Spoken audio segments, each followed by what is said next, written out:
Paul, I guess today one of the first questions is about the transfer deadline day. I mean, are you expecting any business to happen between now and when it closes? Well, the longer it goes, the less chance there will be. I think one thing you do learn is that things can happen very late, and you're not always the last person to know. Ultimately, any deal that happens, there needs to be three parties happy with it, the player and both clubs. So that's one thing that sometimes will occur late on transfer deadline day, albeit it is 5 o'clock today, so we're edging very close to it. It's been a very, very difficult 6-7 weeks for me leading up to this point. One, it's been an early transfer window, but secondly, I'm trying to learn very quickly about the players, about the dynamics of our budget in this league, and the expectations of our players, and I think that it's been a really tricky 7 weeks, which I've been. I think I've learnt quick, but I'm not going into this transfer window with all the information. It's going to take me a while to figure it all out. But at the moment, we've got a lot of players. There's been a lot of speculation, but there hasn't been a lot of dealing yet. I guess one question, and it's probably a yes or no or maybe answer, but it's Chuck Zaniki. Are you expecting him to be an MK Dons player come 5 o'clock?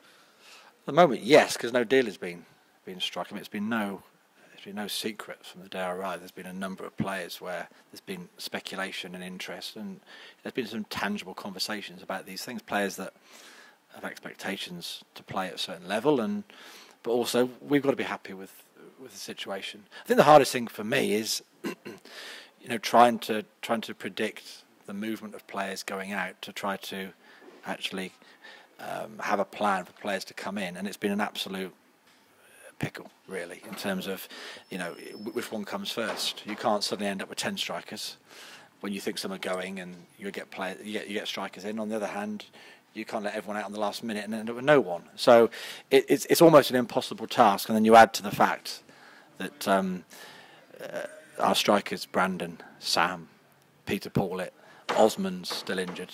It's made life very, very difficult. But Chuck's has been a major discussion point. But I suppose once we get through today, if he's gone, he's gone. If he's here, then we've got a very talented player we need to work with. Let's talk about some of those players that you've just mentioned. Osman, how's his recovery coming along? I mean, it's decent, I take it. Yeah, very well. I mean, I've watched quite a few videos of him playing. I've not yet seen him kick a ball, but in terms of his actual physical rehabilitation, he's making really good progress. Every week he's better than the last week. He's out running now on the pitches, and there's a big difference between putting your boots back on and joining the team for training and then being match fit and robust enough to actually play and not get injured again. So that's going to be the hardest thing, and I think he'll be one of those players that when he is fit and training, we'll have hopes that he'll be playing, and we've got to be careful we don't push him too soon. What about Peter? Obviously took a knock and he's on crutches. Is he okay? Is it a long-term thing? It's short to medium term. I mean, it's enough to put him out of playing for at least a few weeks. 40 seconds into the first game, I mean, he'd been playing so well pre-season as well. I mean, I've been really impressed with him. In fact, the two players, when you arrive at a club, there's a lot of people have an opinion, and you'll be careful you don't take it all, because you might have your own opinion. And Connor and Peter were the two players that I've been really pleasantly surprised with, and they've really sort of come to life, and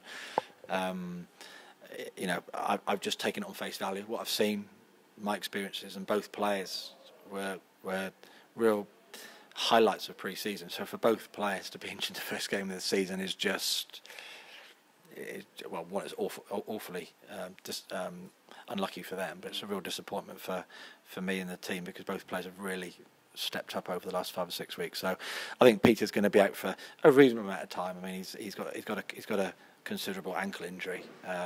It's not a 7-10 day job. It's going to be a bit longer. And Connor, he's black and blue, and he's had multiple fractures on his eye socket, and it's something we're going to have to watch very closely over the first week or two. Bury then up next, and the first home game, which we'll talk about in a moment, and manager of Bury is a former MK Dons striker, so there's a couple of links there. What do you make of Bury so far this season? They won first game of the season as well. Yeah, well, firstly, I'm respectful of every manager I come up against, because it's a tough job to do, and we're all trying to do our best in it, and we all do it in slightly different ways. But we're all in the same sort of club, really. We're all in the same sort of club together, trying to win games. Ryan's a manager doing a job that he's new into, but he's a former MK Dons player, so instantly there's a respect and an admiration here for him. And I'm sure there'll be a warm reception for him on Saturday. And he's actually a player that I've come up against a number of times as a manager. So, a very good centre forward, and I'm sure his team will have some real attacking intentions. If you just look at him as a player, I'm sure they'll be, eyeing attacking options, and they beat the Oval the first game of the season. Just like us, 3 points. They'd like to make it 2 games with 2 wins. And just finally from me, as far as the home performance, how important is it? And I talked to George Williams about we've done the past is gone, but just on one question, obviously to get the fans back feeling confident about watching home football, how important is that? Winning every game is important, and I get that, but in Milton Keynes, I suppose that home form is extra important, especially after last season. Yeah, it's something we've discussed numerous times. We've looked at a lot of the data over the last few years. It's something that needs to be focused upon. My dilemma is that I know exactly how I want the team to play ultimately, where it's going to be, and how quickly I can get it to that point. But in the short term, I don't want to be losing too many games getting it there, and it's making that judgment of how far do I. It's like, I suppose, like remodelling a golf swing. Sometimes you just have to. You're prepared that you go a step backwards to go 2 forwards, but I certainly don't want to go 3 steps back to go 4 forwards. And I'm at that moment where we've suddenly created a bit of energy and spark in our performances without a whole lot of direction and coaching. It's been more it's a mentality that we've asked the team to focus on, and they've shown that already. From the Ipswich into the Oxford game, and then we had the performance on Saturday at Oldham. I've definitely seen a spark in our performance. I like to keep that. So for me, it's a balancing act at the moment between how much that I'm looking to coach the team, but at the same time keep their focus very, very much on that energy that we've shown, because I think that's the way we're going to lift our performances over this first 2 or 3 months. Is with an energy and a direction and a purpose in our home form, which I'm really at pains to push to the players we need to do. We saw you sign 2 centre halves last week. How are they progressing? Well, Bailey's out there training at the moment. He hasn't played. He missed pre-season with us. He's been training but missed the game. So, he probably needs a game or 2. But he's a very accomplished player. And again, I just want to make sure that I look at the long term. I don't want to push him into a vulnerability with injury just for the sake of getting him on the pitch. So I've got to get that balance right. And it's an impossible balance, but. He's ready. He's ready to play, and then Matty. He had an injury during pre-season.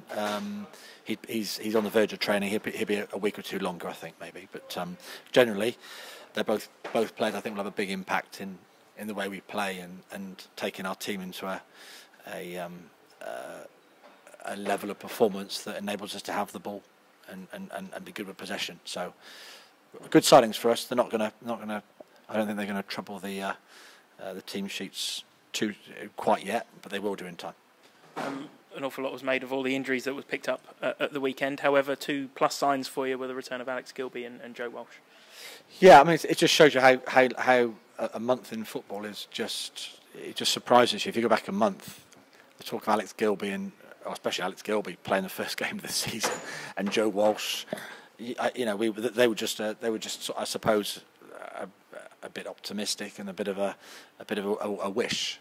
Both have played. Alex started the first game, so we've got to be careful, really careful. But with a pair of them, but I'm really pleased so far. But it is 1 game and it is only so far. So, but Simon and Adam and Matt and Tom, all those working on the medical and the physical side have done a really good job. And like with Alex, for example, that involved.